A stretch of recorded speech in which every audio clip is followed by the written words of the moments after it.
How to succeed after cosmetology school. I wish someone told me this a long time ago because it's possible I still be working full time as a hairstylist or a nail technician. How to succeed after cosmetology school all depends on you. How much work and effort and money you're going to put into yourself to raise the clientele, to be busy, to make money. What to do when you graduate. First thing is stay consistent. Stay consistent and stay focused on building a clientele, building a relationship with your clients, doing what you need to do to make money. So when I was working at the salon, I was making a good amount of money at this hair salon. It was busy for the owner. It wasn't that busy for the other workers there.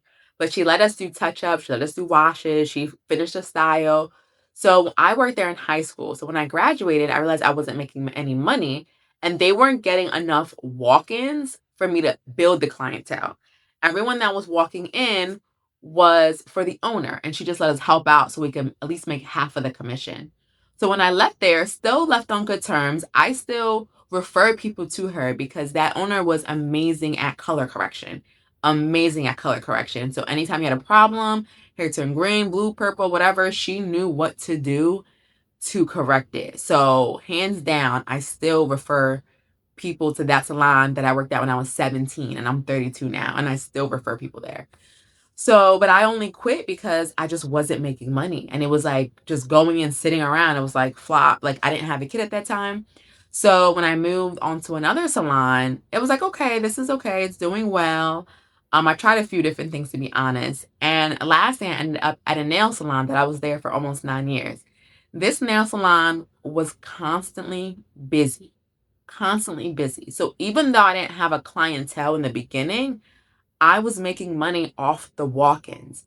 And being there for so long, those walk-ins turned into appointments. They turned into my regular clients for years and years and years. And I had kids by then. I was making money, and I was just so used to that overflow clientele.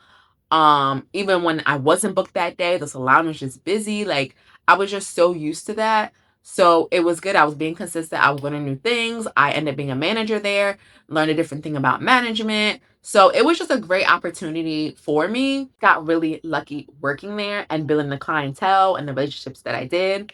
Towards the end of me leaving, I did notice that I would be leaving soon. I started getting a lot of my clients' numbers so they can follow me when I move. Some clients follow you, some don't, and also don't take that personal. It might not just because of you. It might be people don't want to change. They might not like the salon you work at anymore. They still like you, but they don't like the environment you're in now. So it's so many different things. Some people try to save money. I remember before I left that salon, I had a client that was about to retire. And she said she was just doing her finances. She wants to travel. She started buying the sticker on nail polish. I forgot what it's called. She started buying that and she was like, it was fun. She would come to me instead of coming every 2 weeks to get her mani pedi done. She would come once a month and just do her pedi and just do the stickers for her nails. So some people just try to save money and realize it's not worth keeping up with certain things if you don't have to. My advice to you to succeed after cosmetology school is stay consistent, focused, and updated on the new trends.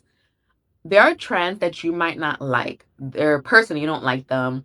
Someone might come to you, hey, can you do these pony nails? Can you do these baby hairs on me? Can you do this? Whatever the client likes, they want, let them get it done. Because it's trending. So when it comes to if you don't have any responsibilities, if you don't have bills that are like overflowing, if you're not struggling as bad, you need to focus on what's trending, posting on social media. You need to take classes. There are a lot of classes. If you Google, I know Cosmoprof has some. I think Sally's Beauty might post some once in a blue. But there's random classes people put on Facebook and stuff like that if you're on social media for lashes, for hair, for nails, for makeup, just tutorials to show you how to do certain things. Now we have YouTube, so YouTube shows you a lot of tutorials, but there's classes that help you perfect or better your skill or learn a new skill. So to succeed, if you have the time, the money, the patience, the motivation, I would go and do extra classes.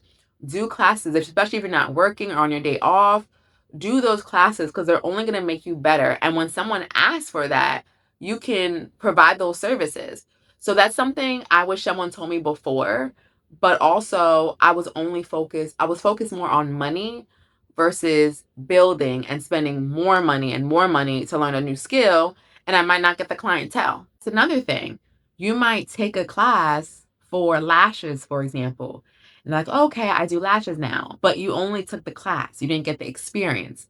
Get your sister, get your mom, get your cousin, get whoever you can so you can constantly practice on them and let people know you do lashes. But you need people to practice on so you can get better. And again, you're practicing on them for free. So sometimes you're losing product, but you want to get better. So when you do a client, you're at perfection. Last thing I want to bring up is family. Family is not always going to be the person always coming to you. Now, of course, some people are always going to support you. They're going to be like, oh, yeah, keep going. I'm going to support you, everything. Family is not always going to be there. So it sucks to say, not saying they're not going to be there for you personally, in everyday life, but when it comes to needing to practice for hair, for nails, for eyelashes, you need people to practice on for free. So that way you can build your skills. But I'm going to give you an example. Like I was practicing lashes at one time. I think I might have did like two people because I'm practicing. I had so many lashes, so many different sizes. I did my cousin's eyelashes, did them. They lasted maybe like 3 days and four of them fell off. I did them again, trying to see what I did wrong. I had did my sister, and then they had went to someone else, spent $150 to get lashes done because that person was more experienced than me and it wasn't falling off. But at the same time, I'm doing it for free and I'm practicing. So it sucks because you're trying to get better, but if you don't know when they're falling off, which ones are falling off, what did I do to this lash that I didn't do it to another lash? Because they want to go ahead and look cute, look fly. They had to go get it done somewhere else for $150. So it's like that's where the support is going down because they could have gave you $75 and got the lashes done for 75 or continue getting the free services even though they're falling off. And I say that with nails. If a nail breaks, it's like, oh, they can come back to you to fix it. So you know your work and you know what you did or didn't do to get better. And that's the whole thing about like building a clientele. They want perfect nails. They don't want to come back for fixes. So that's why family is great because they can constantly come back so you can do services for free so you see you're getting better or see that you're not getting better and seeing what you can do next. Definitely find that person, whether it's a best friend, whether it's a sister, anyone, whether it's someone from work, just someone you can practice on all the time. If you have one person that could come to you every 2 weeks for hair, nails, makeup or whatever, skin care, if you're doing a facial, if you have one or even two people that can come every week or every 2 weeks just to see how your work is doing. So you know, I'm getting good at this, I'm perfecting this. Okay, this didn't work on her. Let me try this. It could be something simple as a gel product that maybe whitens after a day, and then you find a new gel that doesn't whiten at all. It doesn't get like crusty and dirty, like anything. But you don't know unless you have that person return to you to find out.